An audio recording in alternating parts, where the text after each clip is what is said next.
Good morning students. हमने method of ways payment शुरू किया हुआ था, उसी सीरीज़ में आज हम सेकंड वीडियो कर रहे हैं।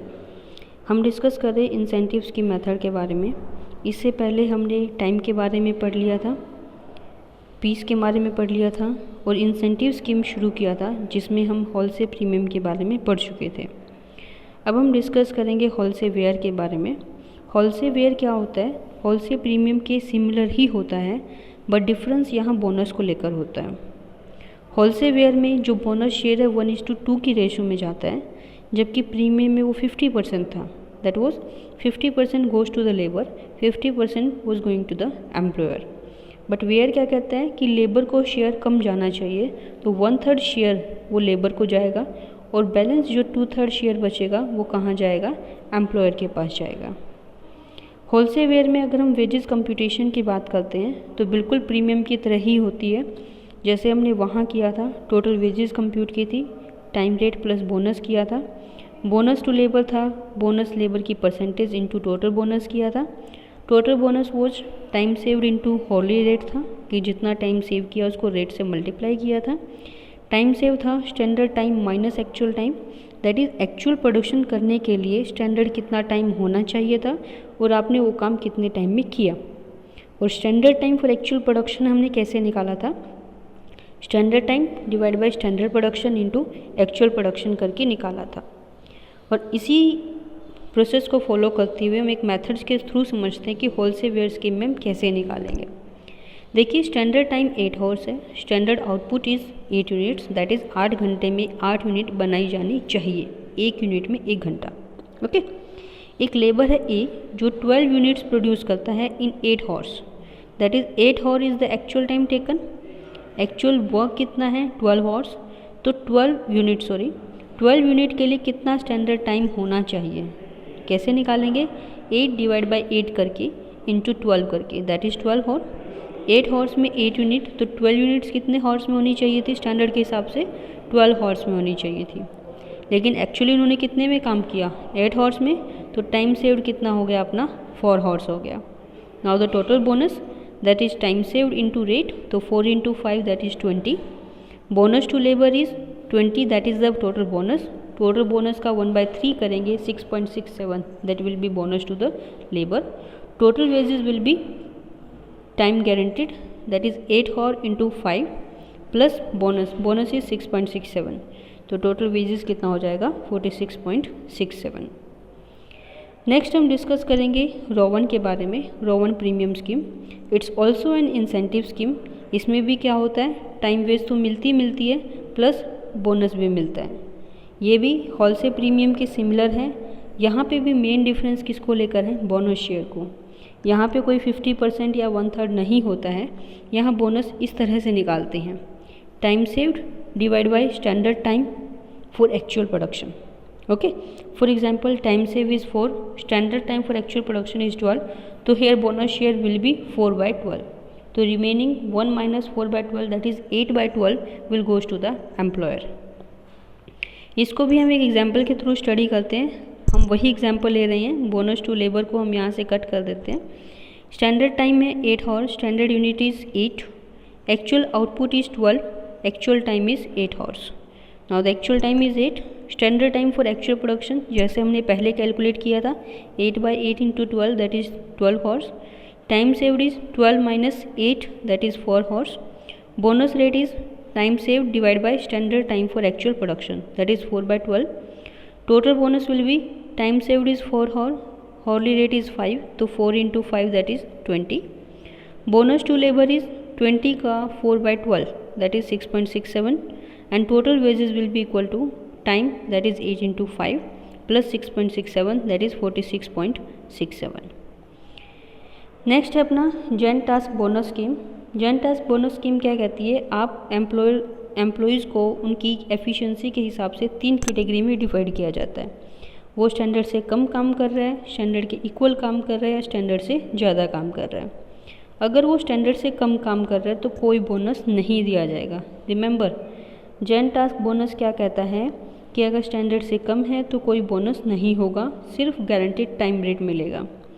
अगर वो स्टैंडर्ड के इक्वल कर रहा है तो उसको 20% का बोनस दिया जाएगा। और स्टैंडर्ड से ज़्यादा है तो उसको हाई पीस रेट मिलेगा। ओके, अब ये हाई पीस रेट कैसे कैलकुलेट करते हैं? जब वो स्टैंडर्ड के हिसाब से काम करते हैं तो पर यूनिट वेजेस कितनी बनती है, ये आप एग्जाम्पल से देखोगे तो और भी क्लियर होगा। Let's see the example. Standard time हमने ले लिया, स्टैंडर्ड आउटपुट हमने ले लिया, वेजेस हमारे पास है और हमें टोटल वेजेस कंप्यूट करनी है। वी आर कंसिडरिंग कि एक्चुअल प्रोडक्शन उनका 6, 8 और 10 तीन कैटेगरी में हमने डिवाइड किया है। 3 लेबर का मान लो। एक्चुअल टाइम कितना है? 8 हॉर्स। ठीक है, 8 हॉर्स में इन्होंने इतना प्रोड्यूस किया। देखिए स्टैंडर्ड प्रोडक्शन है अपना 8 यूनिट इन 8 हॉर, तो 8 हॉर में इसने 6 बनाया तो ये बिलो स्टैंडर्ड है। ये इसने 8 बनाई है तो ये इक्वल टू स्टैंडर्ड है, और इसने 10 बनाई है तो ये अबव स्टैंडर्ड है। तो बिलो स्टैंडर्ड को कोई बोनस नहीं मिलेगा, तो इसको सिर्फ टाइम वेज मिलेगा 8 × 5। 8 हॉर्स उसने काम किया, 5 रुपीज़ रेट है। ओके, उसके बाद जब ये इक्वल टू स्टैंडर्ड काम कर रहे हैं तो उनको 20% यहाँ बोनस तो मिलना ही है। ओके, तो टाइम वेज प्लस बोनस कैसे कंप्यूट हुआ? 8 × 5 40 रुपीज़ तो टाइम वेज हो गया, बोनस इज 20%, तो 40 का 20% करोगे 8 रुपये क्या निकल आएगा? बोनस निकल आएगा। तो टोटल कितनी वेजेस हो जाएगी यहाँ पे? 48। ओके, फिर है जब वो 10 यूनिट कर रहा है, मतलब अबव स्टैंडर्ड काम कर रहा है, तो मैंने कहा था high piece rate. High piece rate मतलब जब वो स्टैंडर्ड के हिसाब से काम करता है तो यूनिट का कितना मिलता है उसको, दैट इज़ स्टैंडर्ड पे उसको 48 रुपीज़ वेजेस बने।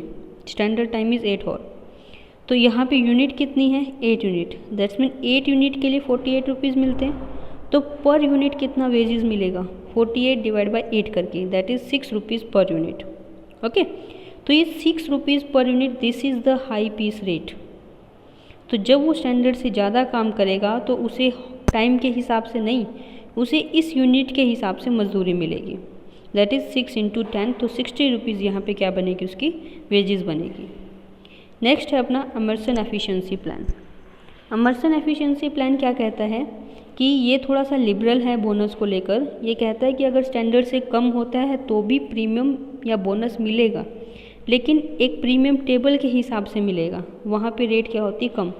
कैटेगराइज कर दिया जाता है कि 70 to 80% कर रहा है तो इतना बोनस होगा, 5%, 10% जो भी होगा वो एम्प्लॉयर टू एम्प्लॉयर डिपेंड करता है।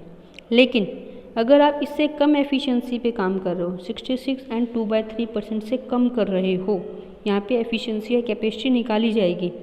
अगर कम कर रहे हो तो कोई बोनस नहीं मिलेगा। बाकी बोनस प्रीमियम टेबल के हिसाब से होगा, और इस हिसाब से होगा कि 100% पे जब आप काम करोगे तो आपको 20% बोनस मिल जाए, और 100 से ऊपर करोगे तो 1% एक्स्ट्रा फॉर एक्स्ट्रा 1% एफिशिएंसी।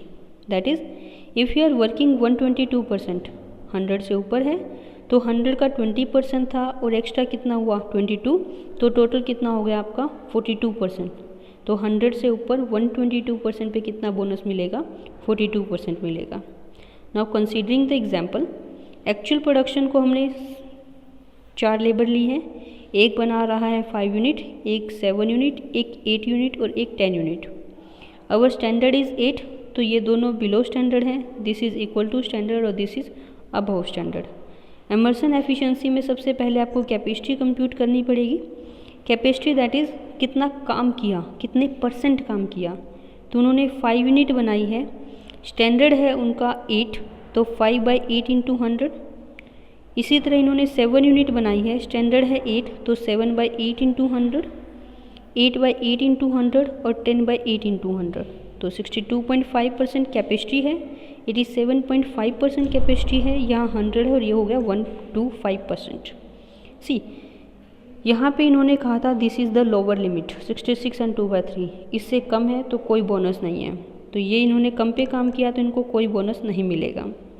इस कैपेसिटी पे हम मान के चलते हैं कि प्रीमियम टेबल में 10% का बोनस है, तो 10% मिल जाएगा।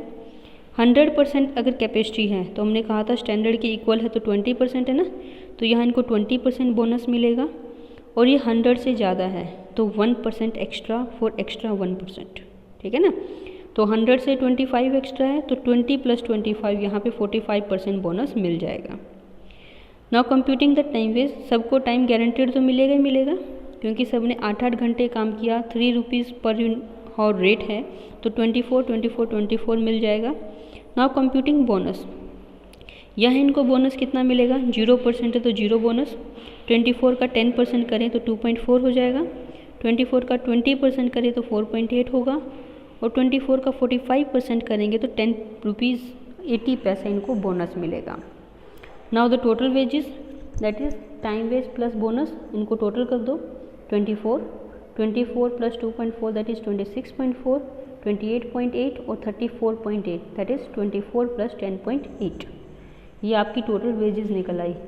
एंड यू कैन सी अगर हम कॉस्ट पर यूनिट निकालते हैं, cost per unit that is एक यूनिट की कितनी कॉस्ट आती है वेजेस की, तो total wages divide by output, तो 24/5 is 4.8, 26.4 divided by 7 that is 3.77.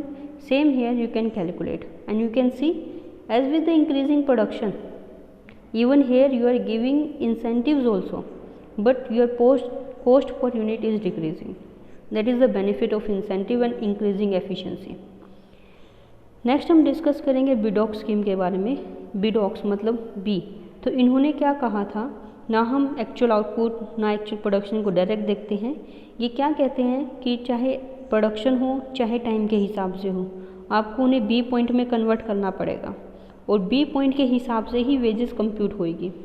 ये क्या कहते हैं, 1 minute equal to 1 B point, तो 1 hour equal to 60 minute, 60 minute will be 60 B point, और इस हिसाब से आप कंप्यूटेशन करोगे।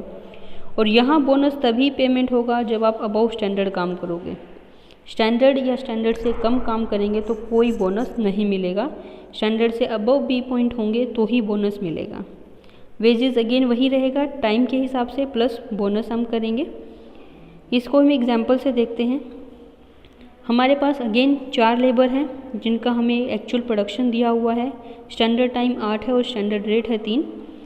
हम पहले बी पॉइंट कैलकुलेट कर लेते हैं, 1 मिनट 1 बी पॉइंट, तो 60 minute will be 60 B point, 60 into 1, और स्टैंडर्ड टाइम इज़ 8 हॉर, तो 8 हॉर में कितने बी पॉइंट हो गए अपने 480, 8 इंटू 60, ठीक है। पर यूनिट बी पॉइंट भी हमें निकालना पड़ेगा, क्यों, क्योंकि हम यूनिट्स के हिसाब से भी कंप्यूटेशन करेंगे।